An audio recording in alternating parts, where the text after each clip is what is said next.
Good morning guys, welcome back to the channel. I'm Woody. It's the 31st of July and today we're going to be playing catch up in a big way. Got a lot to do today. Been busy. I've got a big project going on with other things which has meant I just have to put the allotment to one side. So today, like I say, I'm going to play catch up. So let's get on with it. So the first job I need to do is this bed of lettuce here. That's done really well, but now you can see it's gone to seed, so I need to get those out, and I've got some replacements to plant once they come out. So I'll bring you back when I've done that. So I've just removed all the lettuces that run to seed, chopped them up. They've gone on the compost. I've lightly, before that I just pulled out any weeds. There was hardly any weeds in it at all, and just lightly raked it over. And there's my replacement, same variety, Lolo Rosso. So we'll get those put in now. There we are. That's got them in. I'll just give them a little bit of a watering in. Even though we had quite a good spell of rain, I'll just give them a little bit just to help them get over the transplanting shock.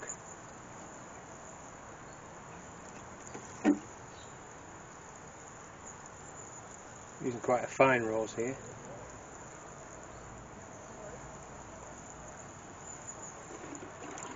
And you can see just at the end of the bed here I've space for a small row of radish and a row of rocket, so I'll be sowing those later on as well. Right, on to the next thing.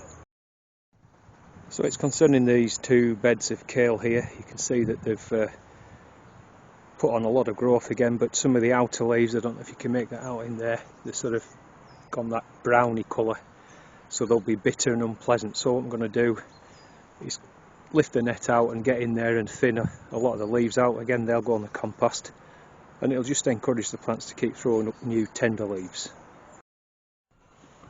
There we go. I've really gone to town on them. If I pan round onto this bed here, you can see there's plenty of gaps now. I think for me, really on reflection, I overdid it on the chard. 3 rows of, yeah, next year I mean, don't get me wrong, we love chard, we really do, but we like kale as well. So I think next time I'll just do 1 row of chard and stick to the 2 beds of kale, I think. Yeah, that might be the plan for next year. And talking of leafy greens, here's the bed of spring cabbage. This is variety Offerham Spring 2, is it? Or something like that, I think. They were planted out in the bed about 10 to 12 days ago. Maybe 2 weeks, and that rain has really, although I was watering them because we have had this very long dry spell, but they're really now, they've loved that rain, as most other plants have, to be honest.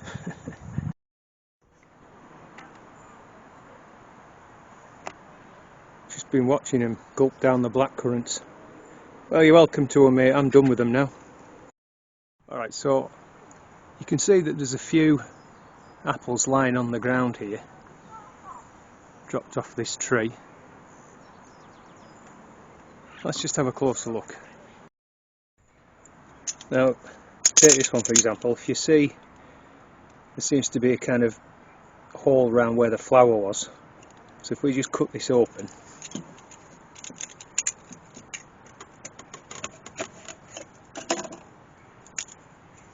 and as I thought, that's the telltale signs of codling moth. And you can see, I'm hoping there's the little grubs in there. So some of them obviously already tunnelled their way out, and there's some still in. So that's one good way of, you know, if you see apples lying on the ground, here's another one, look, it seems to me that's the same. Let's cut that one on. I mean, that bit's probably just slugs and birds because it's dropped on the floor.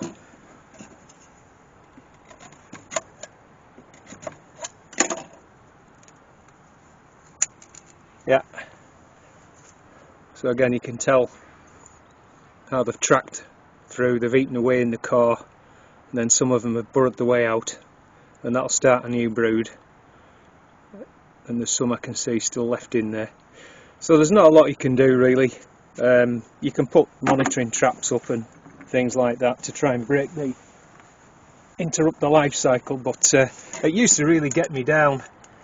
If you've only got one or two trees, you know, it does become very frustrating.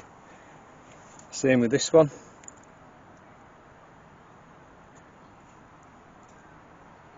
Actually see one there, look, just here. But because my apples mostly now go for cider, I don't get so upset about it these days.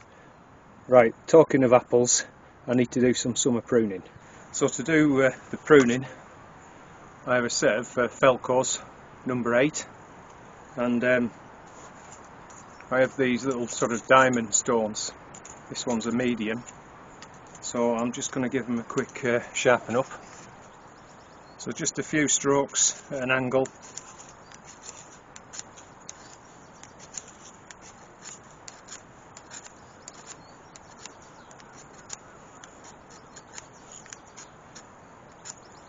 Then keep the stone flat and just one wipe across the edge like that, and that should be good to go. Okay, so this is looking down the row of cordons.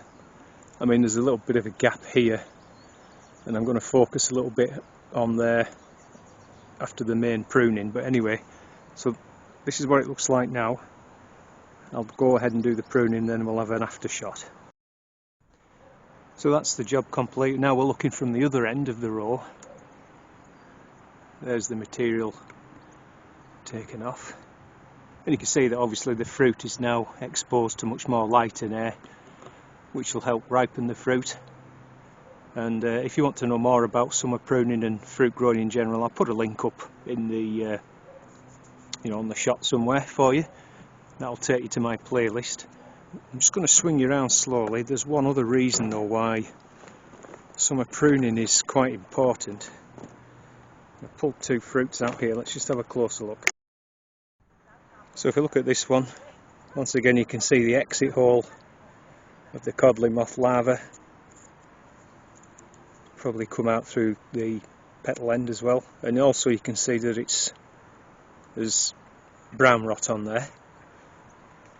So obviously that fruit is useless. And here's one off the same tree. It's completely covered with brown rot, and all these spores, if you don't remove them, they'll just spread onto the other fruits, and that's the trouble when you get this warm and humid air.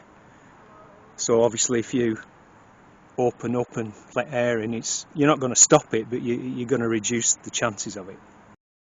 So I do this bush tree as well. Normally if it was on the orchard, for example, I wouldn't do summer pruning.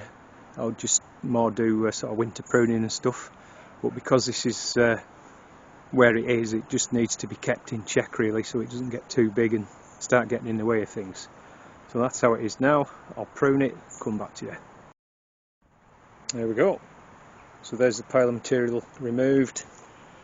That's the tree.